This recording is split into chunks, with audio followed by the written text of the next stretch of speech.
جھوٹ کو چھوڑے، حتیٰ کہ مذاق اور کسی کو ہنسانے کے لیے بھی جھوٹ نہ بولے۔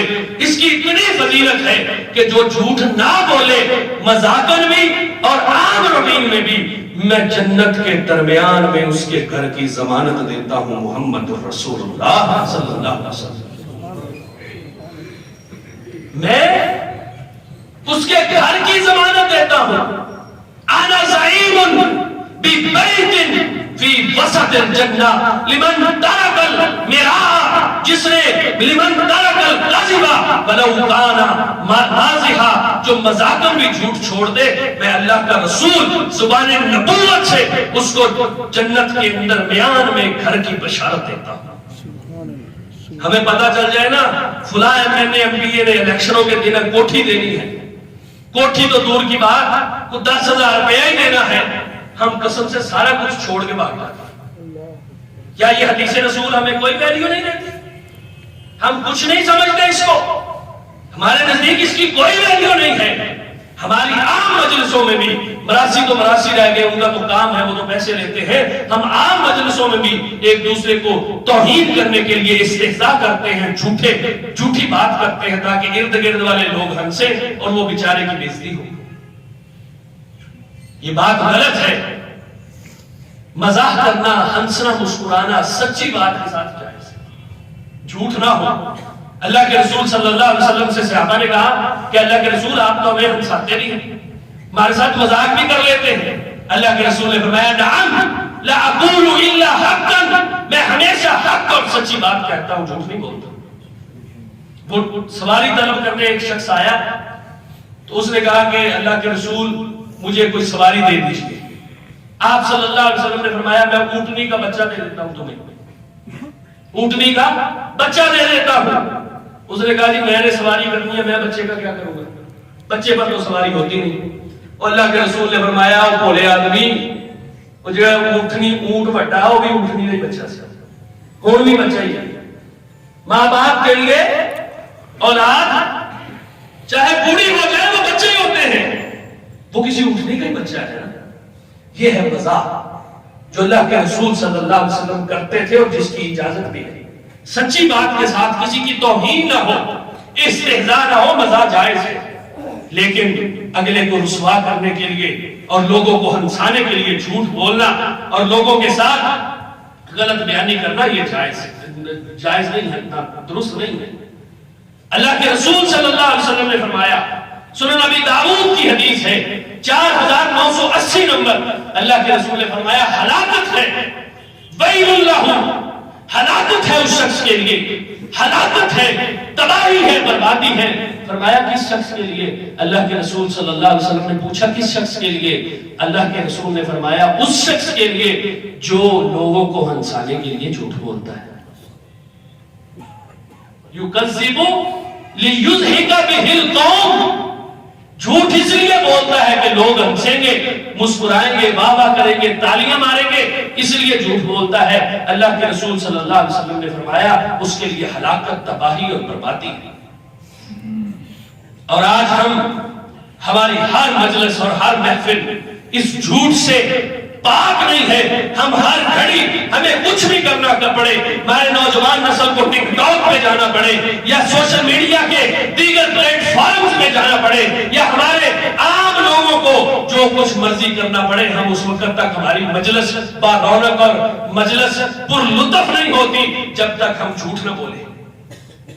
اور شکیل اعظمی نے بڑی خوبصورت بات کہی ہے، کہتا ہے ہر گھڑی چشمے خریدار میں رہنے کے لیے، ہر گھڑی چشمے خریدار میں رہنے کے لیے کچھ ہنر چاہیے، بازار میں رہنے کے لیے۔ میں نے دیکھا ہے جو مردوں کی طرح رہتے تھے مسخرے بن گئے ہیں، مسخرے بن گئے ہیں دربار میں رہنے کے لیے۔ اب تو بدنامی سے شہرت کا وہ رشتہ ہے کہ لوگ ننگے ہو جاتے ہیں اخبار میں رہنے کے لیے۔ شہرت چاہیے، چاہے ننگا ہونا پڑے، کوئی مسئلہ نہیں ہے۔ جھوٹ مذاقن بھی جائز نہیں ہے، مزاح کے اندر بھی جھوٹ بولنا جائز نہیں ہے۔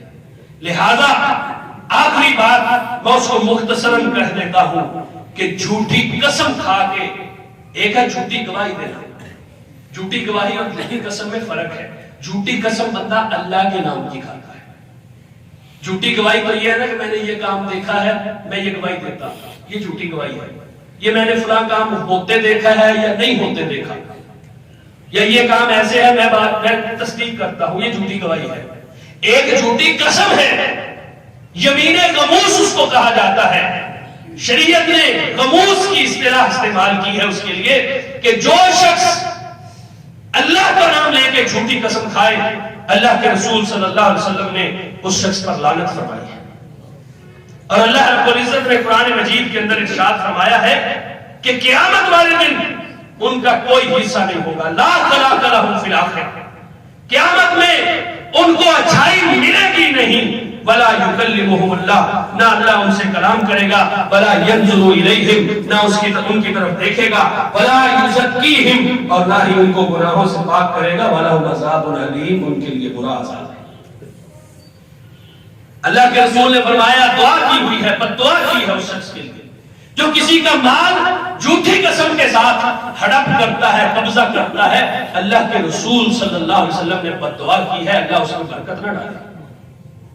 اور اسی طرح ایک صحابی رسول تھے, ان کے مکان پہ دعویٰ کر دیا ایک عورت نے, سعید بن زید کے مکان, عشرہ مبشرہ میں صحابی.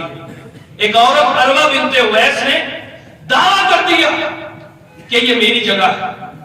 حضرت سعید بن زید نے کہا میری شایان شان نہیں ہے کہ میں تم سے جھگڑا کروں, میں صحابی رسول ہوں, عشرہ مبشرہ میں سے ہوں, اور تو ایک عورت ہے, تو نے دعویٰ کر دیا ہے, تو اب میں تیرے لیے یہ مکان چھوڑتا ہوں, لیکن میں تیرے لیے ایک دعا کر کے جا رہا ہوں. اگر تو جھوٹی ہے, حضرت سعید نے یہ دعا کی کہ اللہ اگر یہ جھوٹی ہے تو اس کو اسی گھر میں موت دینا اور اس کو اندھا کر دینا.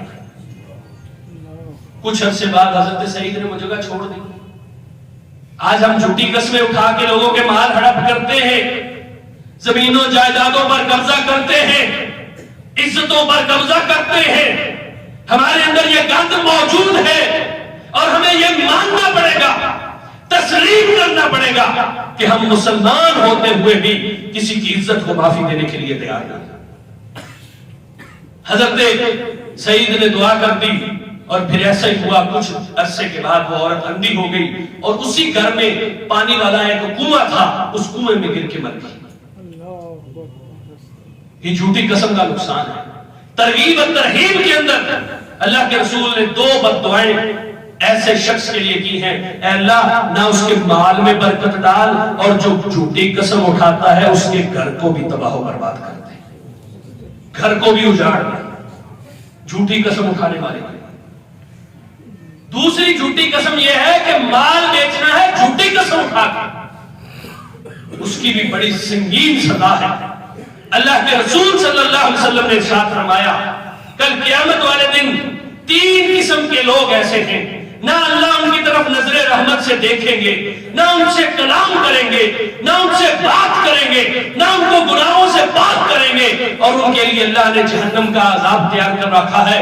حضرت ابو ذر فرماتے ہیں میں نے اللہ کے رسول صلی اللہ علیہ وسلم سے پوچھا من ہم, اے اللہ کے رسول وہ کون ہے؟ وہ تو ناکام لوگ ہیں, ناکارہ لوگ ہیں, گھاٹے کا سودا کرنے والے لوگ ہیں. اللہ کے رسول صلی اللہ علیہ وسلم نے فرمایا پہلا وہ شخص جو اپنی چادر یا شلوار ٹخنوں سے نیچے رکھتا ہے, زمین پر اس کو گھسیٹتا ہے, ٹخنے ننگے نہیں رکھتا, وہ شخص کل قیامت والے دن اس کا یہ انجام ہوگا. اور دوسرا وہ جس کے جو احسان کر کے احسان جتلاتا ہے کہ میں نے تجھ کے ساتھ یہ کیا تھا, میں نے یہ نیکی کی تھی, یہ شخص. اور تیسرا وہ جو سودا بیچتا ہے, کاروبار کرتا ہے جھوٹی قسم اٹھا کے.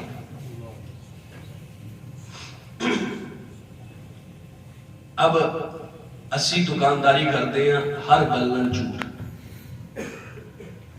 قسم خدا دی باجی آئی نے دی, اور اتنے وثوق کے ساتھ اور اتنے دعوے کے ساتھ جھوٹی قسمیں اٹھاتے ہیں. ہمارے جیسا کچھ چلے جائے ہاں جی تاڈے واسطے نے دی, اللہ دی قسمیں نے. اللہ کے رسول نے فرمایا اس کے لیے 3-4 عذاب ہیں کل قیامت والے دن. نہ اللہ اس کی طرف دیکھیں گے, نہ بات کریں گے, نہ گناہوں سے بات کریں گے, اور اس کے لیے جہنم کا عذاب ہے جو جھوٹی قسم اٹھا کے سودا بیچتا ہے.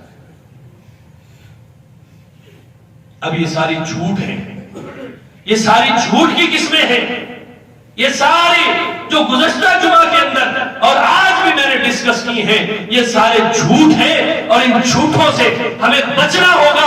اپنی زندگی کو میرے بھائی سچ کے ساتھ جوڑیے، سچ بولیے، سچ سننے کی اور سچ کو برداشت کرنے کی ہمت پیدا کیجئے، سچ بولنے کی اور سچ لوگوں کے ساتھ روا رکھنے کی ہمت اور جرت پیدا کیجئے، اور جھوٹ سے کنارہ کش ہو جائیے۔ جھوٹ کے اندر رسوائی ہے، جھوٹ کے اندر بے برکتی ہے، جھوٹ کے اندر نفرت ہے، جھوٹ کے اندر عداوت ہے، جھوٹ کے اندر عزت کا ضیاع ہے، جھوٹ کے اندر مال کا ضیاع ہے، جھوٹ میں اعمال کا ضیاع ہے، جھوٹ میں زندگی کا ضیاع ہے، اور آخرت میں انسان قبر کا حقدار بن جائے گا۔ وہ قتیل شفائی کا جملہ مجھے یاد آیا، اس نے کہا کھلا ہے جھوٹ کا بازار، آؤ سچ بولے، کھلا ہے جھوٹ کا بازار، آؤ سچ بولے، نہ ہو بلا سے کوئی خریدار، آؤ سچ بولے، نہ بھی کوئی لینے آئے تو سچی بات کرے، نہ ہو بلا سے کوئی خریدار، آؤ سچ بولے۔